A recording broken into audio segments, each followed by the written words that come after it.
Parang ngipin, oh. Pinatong-patungan ng konti. Halo. Hindi mo na kinumpak. Magugawa na lang ito. At ito, imagine nyo, walang tubig na dumadaan dito. Ito'y kalsada. Kalsada, and yet, sira. Tingnan mo yung paliwanag ito. Ayan, ang laman loob. Puro, ayan, laman loob. Makan. Paano dito, no? Kita nyo. Para may tago. Maniniwala ka ba na ang itsurang ito 1 billion per 1 kilometer? Kayo na ang mag-judge.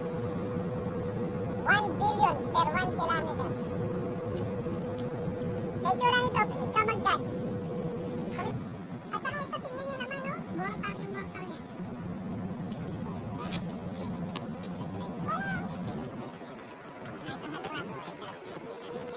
Ang materialis galing dito. Ang bato galing dito. Ito daw ang kabila, halwat daw ito, tinakluban lang. Halwat daw ito, tinakluban lang. Halwat ito lahat. Yan, yan, yan. Kaya may taklog, kaya may tambak. Halwat ito? Pwede natin silipin. Pwede natin ito silipin. Mahukay natin, ayun ako. Ayun ako yung kanila. Ayaw ko. At ayaw, magkagala na konti.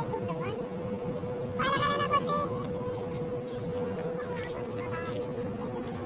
Ito ang 1 billion per 1 kilometer. Tanong ko nga, paano ito pumasa sa inspection eh? Ang mga tanong natin, paano pumasa ito? Sa inspection, sa technical inspection, paano pumasa sa COA? Di ba may quality control? Di ba? Quality control, mayroon, ano ba isa? Quality assurance unit. Ano quality naman ito? Siguro naman tingnan pa natin ito. Nakakalungkot.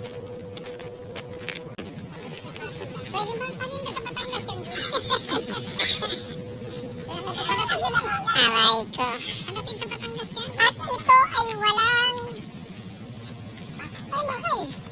At ito ay walang ilog. Ay, imagine mo kung dito dumasang pa ang tubig. Parang kung mapapansin niyo po yung layer mo, yung thickness niya, isang layer. Isang layer lang. Considering na yan po yung rubber concrete, dapat yung may certain thickness. Obvious naman eh. Ano bang i-explain mo dito? Quality, sira.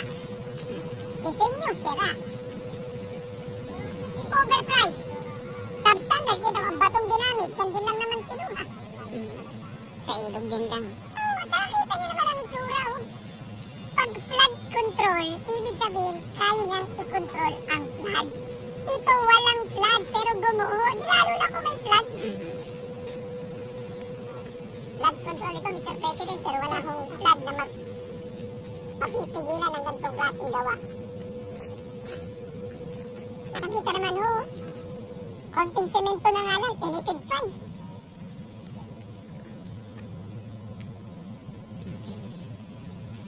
Ang budget ng Kapitolyo, isang taon ay 2.9 billion. Nandun na lahat ng sweldo, gasto sa ospital, pagkain, lahat ng supplies, lahat ng pagawaing bayan. Ito po, 1 billion, 1 kilometro. Ibig sabihin, 3 kilometro nitong gantong itsura ng gawa, yun na ang taon ng budget ng Kapitolyo. Taon ng budget pero gantong klase ang ginawa.